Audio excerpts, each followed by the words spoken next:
আমার নাম রিজা সাবনম। আচ্ছা, আপনি এসেছেন কোথা থেকে? উত্তর দিনাজপুর থেকে। নিজের জেলাতেই অ্যাপ্লাই করেছেন। তো আপনি যদি শুরু থেকে একটু অভিজ্ঞতাটা শেয়ার করেন। তো প্রথমত তো ঢুকলাম এবং ঢুকে বসতে বললো এবং ঢুকেই হচ্ছে আমি প্রথমে বলেছিলাম যে আসতে পারি ম্যাম এবং স্যার। তো ওনাদের ওটা খুব ভালো লেগেছে, ওটা বলতে বাবা বেশ ভালো। তো বসার পরে হচ্ছে আমাকে জিজ্ঞেস করলো যে যেহেতু আমার নাম শবনম আছে আমার স্যার নেম, তো আমাকে জিজ্ঞেস করলো যে শবনমের মানে কি? আমি বললাম শিশির বিন্দু। তো তারপরে বলার পরে আমাকে বলছে যে তাহলে এই যে ধরো শিশির পড়েছে আর খড় পিছনে আছে, তুমি বুঝতে পারছো না, আর এটাও তুমি জানো না যে গাছের গোড়াতে জল নেই, তুমি কিন্তু জানো না এটা, তাহলে তুমি কী করে বুঝতে পারবে? তো আমি তো এটার একটা মানে নার্ভাস লাগছিল, আমি বুঝতে পারছি না যে তখন আমি কী বলবো। তো আমার দিতে পারিনি অ্যান্সার। আমাকে বললো তাহলে আমরা করবো যে আগে গাছটাকে দেখবো, গাছের পাতাগুলো যে উঁচুর দিকে থাকে তাহলে আমরা বুঝতে পারবো যে হ্যাঁ এর নিচে জল নেই বা জল দেওয়া নেই, তাহলে কি যেটা পড়বে সেটা তো গড়িয়ে নিচেই পড়ে যাবে। হ্যাঁ স্যার জানলাম, জানা ছিল না আমার। তাই বললাম, দেন বলছি ঠিক আছে তাহলে ডেমো দেখাও। নিজের পছন্দেরই দিয়েছিল, আমি অ্যালফাবেট থেকে দেখিয়েছিলাম। আপনার ইংলিশ সাবজেক্ট ছিল? হ্যাঁ না, ইংলিশ সাবজেক্ট ছিল না, আমার বাংলা ছিল। তো হাওয়াল কনসিডেন্ট দেখিয়েছিলাম। তো দেখানোর পরে ভালো লেগেছে ওনাদের, বলছে খুব সুন্দর।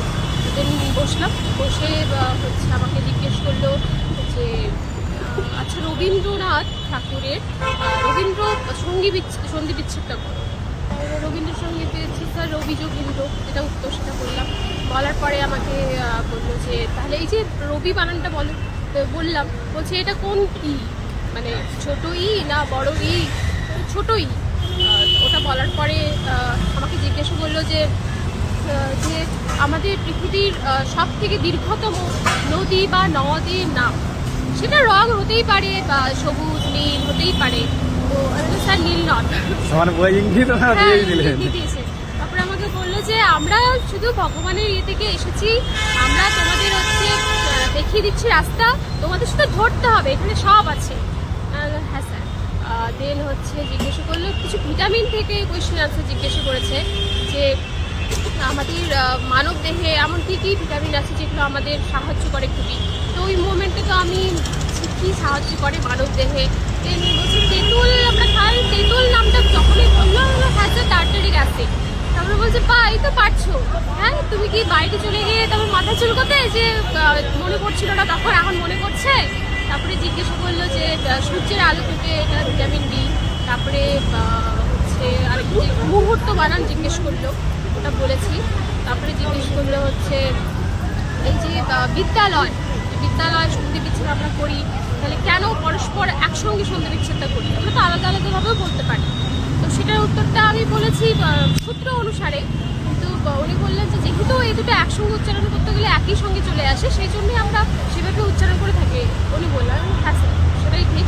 তারপরে আর্দ্রতা নিয়ে প্রশ্ন বললো যে আর্দ্রতা নয়, বললো যে কখনো কখনো আমাদের এমন হয় পরিবেশে যে কাপড় শোকায় না, আবার কখনো হয় যে কাপড় দ্রুত শুকিয়ে যায়, এটা কিসের জন্য? তাই আমি বললাম যে এটা আর্দ্রতার কারণে মেনলি হয়ে থাকে। তখন আমাকে ওই আর্দ্রতা মাপা যে যন্ত্র তার নাম জিজ্ঞেস করলো। আমি এটা গেস করেছি, যেটা আমি ভুল গেস করেছি। হাইগ্রোমিটার হতো, আমি ভুল গেস করেছি, তাই আমার মনে পড়ছিল না। তারপরে লাস্ট কোয়েশ্চেন আমাকে জিজ্ঞেস করলো যে ভিটামিন রক্ততঞ্চন জানো তো? হ্যাঁ স্যার জানি। রক্ততঞ্চন তাহলে কি কি বলেছে? আমি ভিটামিন কে থেকে। বলছে হ্যাঁ ঠিক আছে, তুমি ভালো বলেছো, খুব সুন্দর, ঠিক আছে তুমি আসতে পারো। মানে অনেকক্ষণই আপনার মানে সেশনটা হ্যাঁ 10 মিনিট 11 মিনিটের মতো হয়েছে আমারটা। আর সিচুয়েশন যে যেমনি কোনো বাচ্চারা দুষ্টুমি করলে করেনি, শুধু একটা অ্যাডভাইস দিল যে আমাদের সবসময় এরকম থাকতে হবে টিচারদের, যে সবসময় প্রশ্ন করতে হবে বাচ্চাদের, যেন ওদের মাইন্ডে সেই বিষয়টা খেলে, যে ওরা যেন বলতে পারে, সে ভুল হোক ঠিক হোক, কিন্তু প্রশ্ন করতে থাকতে হবে। এটা অ্যাডভাইস শুধু দিল। টেবিল নাম্বার কত ছিল আপনার? 8।